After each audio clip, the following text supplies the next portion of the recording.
So what is your true spiritual potential? What's the true spiritual potential of everybody? Here in chapter 12, we arrive at a climax of the Tanya, because this is ultimately what the Tanya was intended to explain to us: how the average ordinary person can achieve their full potential and mastery in their life. Here we're going to start to discuss the Benoni category. The Benoni was the intermediary kind of person. So in previous chapters, we've studied about the tzaddik. The tzaddik is the completely righteous person who's been completely overtaken and controlled by their godly soul in all layers of their persona. On the other side was the Rasha. The Rasha was the person who has been taken over and controlled by their animal soul, whether occasionally or whether very often or a lot. But they cave into the desires of the animal soul, and they perform sin. So who's the middle category? Who is this Benoni? If it's not the tzaddik and it's not the Rasha, so what is the Benoni?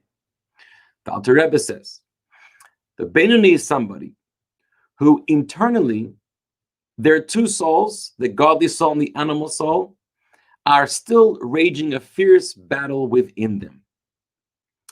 Their body, their functions, their organs are the battlefield, the territory that each soul is trying to control.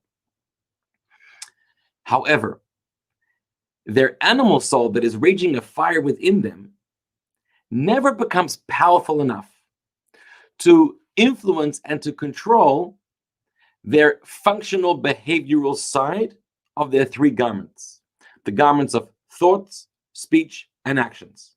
In other words, even though within their mind and their opinions and their intellectual impulses and desires and their heart and their feelings and their attractions, the animal soul is creating a big challenge for them. However, that will never spill over to have actual control in their behavior. So they will never think a sinful thought, never utter a sinful word, and never perform a sinful behavior. That's the Benoni, which describes a level of great self-mastery and self-control. And that is the potential of every single person. Not every single person. In fact, most people can never control the souls within to completely eliminate and eliminate the godly soul, the animal soul within them, that it should never present any challenge towards them. That only the very righteous tzaddik can do. But even though most of us can never truly control and regulate and eliminate the animal soul within us, we can always control our behavior. So much so that Alter Rebbe says, a strange line, the Benoni is somebody who never sinned and never will sin, which is why they never attain the title, the classification of Rasha, the wicked person, because they never did or will perform sin. What does that mean? If somebody has performed a sin in their life, can they never attain the status of the Benoni? So the answer is as follows. The true yardstick of if and when a person has attained the level of a Benoni, attained true mastery and control over their behavior, is when a person is in a state of that mastery where if they be presented with the challenge, with the temptation of sin as they have been presented with in the past, and in the past they caved in to that seduction and they actually sinned. But if in their state now, they'd be presented with that same challenge and temptation, they'd be able to control themselves. In fact, no matter what kind of temptation or urge will come their way in the future, in their current state of achieving self-mastery over their behavior, no temptation in the world will ever lead them to actually perform a sin. That is the status of the Benoni.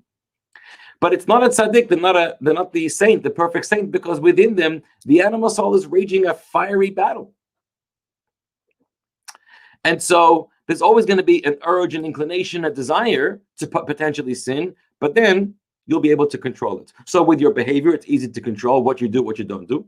With the words that you choose to speak, requires more effort to always be speaking holy words, positive words, mitzvah words, constructive words, and not sinful words. And then the thoughts are much harder to control because thoughts are always running. But it is possible that even if the animal soul wants to present you with this desire to think about something, it triggers you in all kinds of ways. You have the ability to stop it in its steps and to regain control of your thoughts and decide conscientiously, deliberately, what you want to think about and how you want to think about it. That's a very difficult task, but it is within the realm of possibility for every single person to achieve. Everyone can be a Benoni, even though not everyone can be the tzaddik. Now, the Alter Rebbe adds, this Benoni, who's not at all a tzaddik and does not have the inner peace of a tzaddik internally, their mind and their heart are completely aligned with their godly soul. They don't experience any kind of inner struggle, whereas the Benoni is full of an inner struggle. The Benoni has the possibility at certain moments throughout the day to actually have a taste of what it feels like to be a tzaddik, a taste of that kind of inner peace, where it's not just control over their behavior, but it's actually control of their mind and heart within. And that is during the time of prayer, especially the time of reciting the Shema each day and the prayer of the Amidah. What is prayer? Prayer is not just about reciting words. Prayer is not just about turning to God and asking for what you need. It is that, but it's much more. Prayer is intended to be a deeply meditative, thoughtful, spiritual experience. And prayer is a time where in the higher worlds, there's a great illumination. As the Tanya says, there's this radiance of the supernal intellect above in the higher worlds. And similarly down here, a person has the opportunity to create this radiance, this mastery of their own intellect, their minds. During prayer, if they take it seriously, and they're using the prayer as an impetus to explore, think about, and focus through their minds, through all the faculties of their minds, on the greatness of God, of the awesomeness of God's creation, of the ultimate reason and purpose for everything was created. And they're exploring and internalizing in a very deep way in their minds about what's real and what's true and what's true faith all about. And their mind is able to truly understand it, comprehend it, connect with it. And since the nature of the mind is that it always controls over and influences the heart, so those powerful awarenesses and focuses during prayer have the ability to spill over and control one's heart. So now one's heart will be stimulated and turned on with awesome emotions, filled with love and awe for Hashem, for God, for the Torah, for that which is real, for that which is true, for the purpose of your life. During prayer, you're able to actually achieve mastery of being completely engaged and overcome by your godly soul. And it's at those times when you can enter into that zone and that state that it's like you're putting the animal soul to sleep. It lies dormant for that time because it has become irrelevant and it's become outvoted because of your powerful intellectual and emotional experiences during prayer. That is possible, especially during the Shema. The Shema, we talk about the unity of God, the oneness of godliness in this world, the importance of loving God and committing to Hashem in a way that you're dedicating your time towards productive behaviors of studying Torah and doing a mitzvah and teaching others and helping others. So prayer can put you into that state. And when you're in that state, you're like the tzaddik. You have that inner peace and self-control of the tzaddik. However, that's not long-lasting. That's just a teaser. That's a taste. Because the moment you'll stop to pray and your very heightened, highly charged systems will start to shut down and you will leave the prayer zone and enter into the real world, well, once again, the animal soul reawakens and it starts to see and feel and sense all of its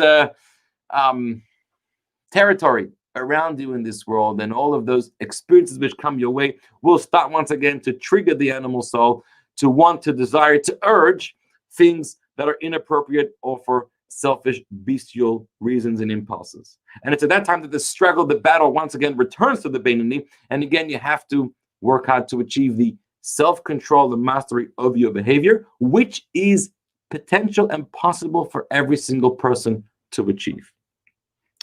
So this is the conclusion of today's chapter of Tanya, and this is laying the groundwork. Of course, we're going to spend the next few classes really fleshing out the nature of this Benoni, the nature of the struggle, of what are realistic expectations and what are not.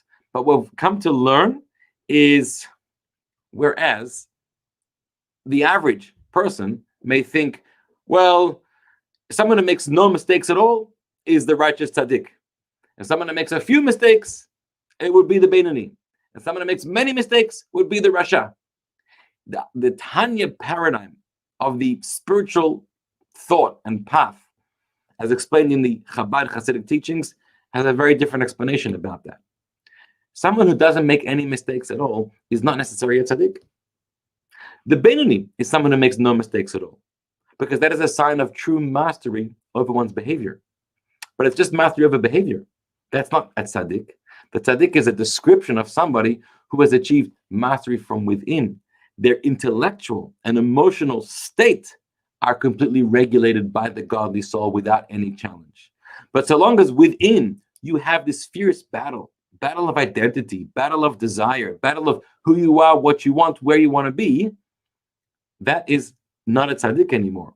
But you could be the Benoni, because you have the power to suppress that battle, that it stays within but never spills over and influences your behaviors. And so all of your thoughts all the time, and all of your words and what you choose to speak, and all of your actions throughout the day could be controlled by the godly soul to only doing that which is righteous, pious, a mitzvah that the godly soul will want, and never engaging in a sinful, inappropriate, unhealthy behavior. God bless you.